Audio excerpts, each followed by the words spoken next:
بقاش في حاجه خالص غير خناقات.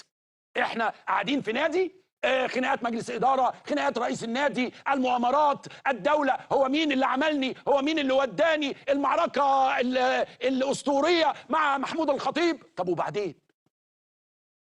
يا عم اعمل اللي انت عايزه، لو بتكسب والله ما هتكلم.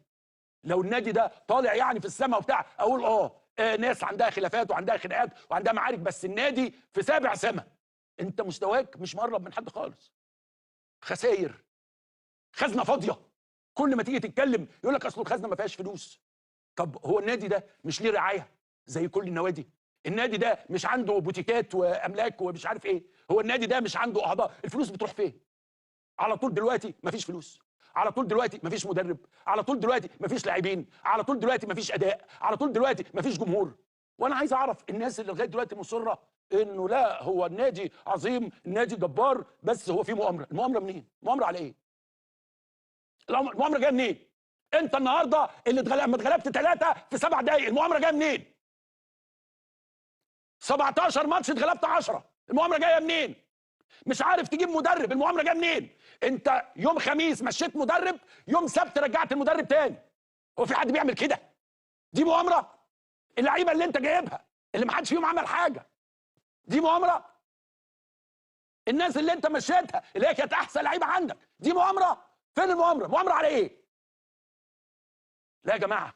او قولوا لنا بقى ايه؟ على فكره هو الموضوع كده يعني يمشي لوحده وهم يعيشوا مع بعضهم ويقع ويتبهدل ويتكسر، واي حد عايز يعمل حاجه في النادي يعمل، خلاص حسبي الله ونعم الوكيل بقى، خلاص مش عايزينه يعني، بس ريحني بقى خلاص. تيجي تقول لي في ماتش بلاش اتفرج، تيجي تقول لي الجمهور فيه ما بلاش نروح، تيجي تقول لي ما يعني الزمان هيعمل مش هيعمل انتخابات، هيجيبوا رئيس مش هيجيبوا رئيس، هيجيبوا مدرب، خلاص انتهى، هذا عصر وانتهى.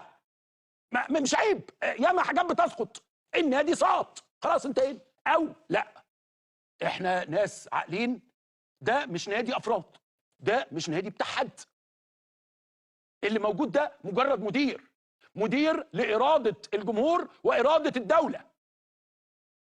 فالاصلاحات هتكون 1 2 3، هنجيب مدرب 1 2 3، ياما فرق بتتعثر ويجي لها مدرب ويجي لها حاجه، انما احنا اللعيبه والله الماتش بتاع امبارح ده ما اتفرجت النهارده، لو هم سايبينه ما كانش هيتعمل كده، لو سايبينه ما كانش هيتعمل كده خالص، ومع احترامي للبنك الاهلي يعني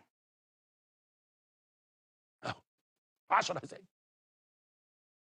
و3 انتصارات والباقي طبعا تعادلات.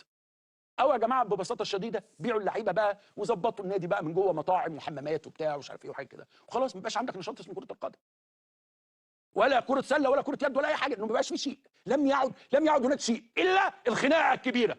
مصر قاعده على الخناقه الكبيره، ودلوقتي رجعت الخناقه الكبيره تاني من اول وجديد تاني، هو ما فيش غير كده، الخناقه